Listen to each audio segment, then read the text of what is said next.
দালাইলুল খায়রাতের মধ্যে উল্লেখ করেছেন একজন আল্লাহর ওলি যার নাম হলো হযরত সুলাইমান জাজুলি রহমাতুল্লাহি আলাইহি। জুড়ে বলি সুবহানাল্লাহ। উনি কিতাবখানা লিখেছেন দালাইলুল খায়রাত। হযরত সুলাইমান জাজুলি রহমাতুল্লাহ আলাইহি ইসলাম প্রচারের স্বার্থে বিভিন্ন জায়গার মধ্যে ভ্রমণ করতেন। একদিন আল্লাহর ওলি হযরত সুলাইমান জাজুলি রহমাতুল্লাহ আলাইহি কি করলেন, ইসলাম প্রচারের জন্য যখন বের হলেন, হাঁটতে হাঁটতে এমন একটা স্থানে গেলেন যে স্থানে শুধু মরুভূমি আর মরুভূমি, কোনো বাড়ি নাই, কোনো ঘর নাই, কোনো সুব্যবস্থা নাই। একটু জোরে বলি আল্লাহু আকবার। আল্লাহর ওলি হযরত সুলাইমান জাজুলি রহমাতুল্লাহ আলাইহি যখন ওই মরুভূমির কাছে গেলেন, যাওয়ার পরে আল্লাহর কুদরত বোঝা যায় না, তখনই নামাজের সময় হয়ে গেছে। নামাজের সময় যখন হয়ে গেছে, আল্লাহর ওলি সুলাইমান জাজুলি রহমাতুল্লাহ আলাইহি মনে মনে ভাবতেছেন নামাজ তো পড়তে হবে, আর নামাজ পড়তে গেলে ওযুর প্রয়োজন, ওযুর জন্য পানির প্রয়োজন, দেখি কোনো জায়গার মধ্যে পানি আছে কিনা। আল্লাহর ওলি হযরত সুলাইমান জাজুলি রহমাতুল্লাহ আলাইহি কি করলেন, পানি খুঁজতে খুঁজতে হঠাৎ করে দেখলেন জঙ্গলের মধ্যে একটা কুঁড়ে ঘর দেখা যায়। জোরে বলি সুবহান। ছোট্ট একটা ঘর দেখা যায়। আল্লাহর ওলি হযরত সুলাইমান জাজুলি রহমাতুল্লাহ আলাইহি কি করলেন, ওই ঘরের কাছে গেলেন, যায় দেখলেন একটা কূপ দেখা যায়। এখন তো অত্যাধুনিক সুবিধা আছে আমাদের, আগেকার সময় কিন্তু এরকম সুবিধা ছিল না। পানি ওঠানোর জন্য কূপ করতো, কুয়া, এই কুয়ার থেকে পানি উঠায়া মানুষে ব্যবহার করত। আল্লাহর ওলি হযরত সুলাইমান জাজুলি রহমাতুল্লাহ যখন কূপটা দেখলেন, কূপের কাছে গেলেন, যাওয়ার পরে দেখলেন কূপের ভিতরে পানি আছে অনেক দূরে, কিন্তু পানি ওঠানোর মতন কোনো ব্যবস্থা নাই। একটু জোরে বলি আল্লাহু আকবার।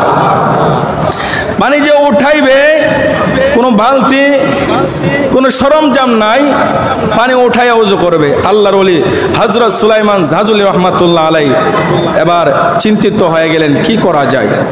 এমত অবস্থায় ওই ঘরের মধ্যে ছোট্ট একটা নাবালিকা মেয়ে বাচ্চা আল্লাহর ওলি সুলাইমান জাজুলি রহমাতুল্লাহ আলাইহির দিকে তাকায়া মুস্কি মুস্কি হাসতেছেন। একটু জোরে বলি সুবহান। হঠাৎ করে আল্লাহর ওলি সুলাইমান জাজুলি দেখে ফেললেন ছোট্ট একটা নাবালিকা বাচ্চা আমাকে দেখে দেখে মুস্কি মুস্কি হাসতেছেন, কি আশ্চর্য ব্যাপার। আল্লাহর ওলি হযরত সুলাইমান জাজুলি রহমাতুল্লাহি আলাইহি যখন এই দৃশ্যটা দেখলেন, আল্লাহর ওলি হযরত সুলাইমান জাজুলি কি করলেন, ওই নাবালিকা মেয়েটাকে ডাক দিলেন। ডাক দেওয়ার পরে ওই নাবালিকা মেয়েটা আয়েশা আল্লাহর ওলি হযরত সুলাইমান জাজুলি রহমাতুল্লাহি আলাইহিকে সালাম দিলেন। আল্লাহর ওলি হযরত সুলাইমান জাজুলি রহমাতুল্লাহি আলাইহি সালামের জবাব দিছে। রে বাবারা, সালামের জবাব দেওয়ার পরে আল্লাহর ওলি সুলাইমান জাজুলি রহমাতুল্লাহি আলাইহি ওই মেয়েকে জিজ্ঞাসা করতেছেন, আমি এখানে কূপের পাশে দাঁড়ায় আছি, আর তুমি ঘর থেকে আমার দিকে তাকায়া কিসের জন্য মুস্কি মুস্কি আসতেছো? আল্লাহর ওলি সুলাইমান জাজুলি যখন এই কথা বললেন, ওই নাবালিকা মেয়েটা ডাক দিয়ে বলেন, হুজুর আপনি এমন একজন আল্লাহর ওলি, জবরদস্ত একজন আল্লাহর ওলি, কূপের পাশে দাঁড়াইলেন কিন্তু কূপের থেকে বালতি ছাড়া পানি উঠাইতে পারেন নাই। এই দৃশ্য দেখে আমি মুস্কি মুস্কি হাসতেছি। একটু জোরে জোরে বলি আল্লাহু আকবার। বলেন না আল্লাহু আকবার। আপনি এমন একজন আল্লাহর ওলি, জবরদস্ত, আমি জানি সুলাইমান জাজুলি, আপনি কূপের পাশে দাঁড়াইছেন আর কূপের থেকে পানি তুলবেন, আপনি চিন্তায় পড়ে গেছেন, কোনো বালতির ব্যবস্থা নাই। এই জন্য এই দৃশ্যটা দেখে দেখে আমি মুস্কি মুস্কি হাসতেছি। সুবহানাল্লাহ বলবেন না? আল্লাহর ওলি হযরত সুলাইমান জাজুলি রহমাতুল্লাহি আলাইহি অবাক হয়ে গেলেন। তখন আল্লাহর ওলি হযরত সুলাইমান জাজুলি রহমাতুল্লাহি আলাইহি কি করলেন, ওই নাবালিকা মেয়েটাকে বলতেছেন, তুমি কি এই কূপ থেকে পানি তুলতে পারবা? এবার ওই মেয়েটা বলতেছেন, হুজুর আপনি যদি অনুমতি দেন আমি বালতি ছাড়াই কূপর থেকে পানি উঠাইয়া দেখাইব। এবার আল্লাহর ওলি হযরত সুলাইমান জাজুলি রহমাতুল্লাহি আলাইহি যখন অনুমতি দিলেন, ওই মেয়েটা কি করলেন, মনে মনে কি জেনে পাঠ করলেন। পাঠ করার পরে ওই মেয়েটা কূপের মধ্যে একটা তুতু নিক্ষেপ করলেন।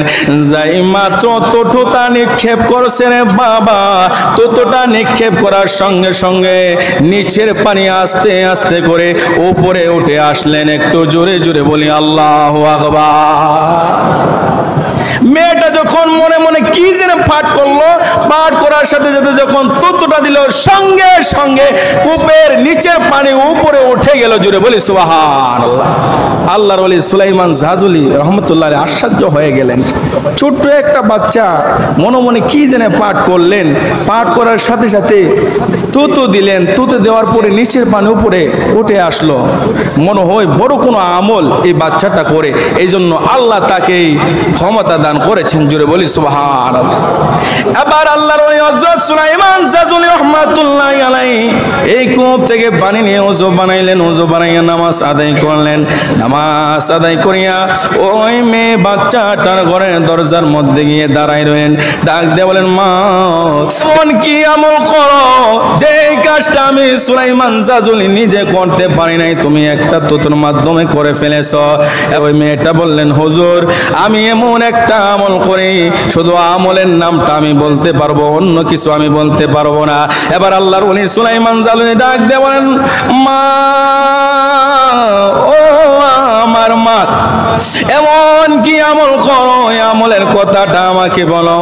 ওই নাবালিকা মেয়েটা ডাক দিয়ে বলেন, হুজুর আমি অন্য কোনো বড় কোনো আমল করি নাই, আমি প্রতিদিন 300 বার আমার দয়াল নবীজির উপরে দরুদ শরীফ পাঠ করি।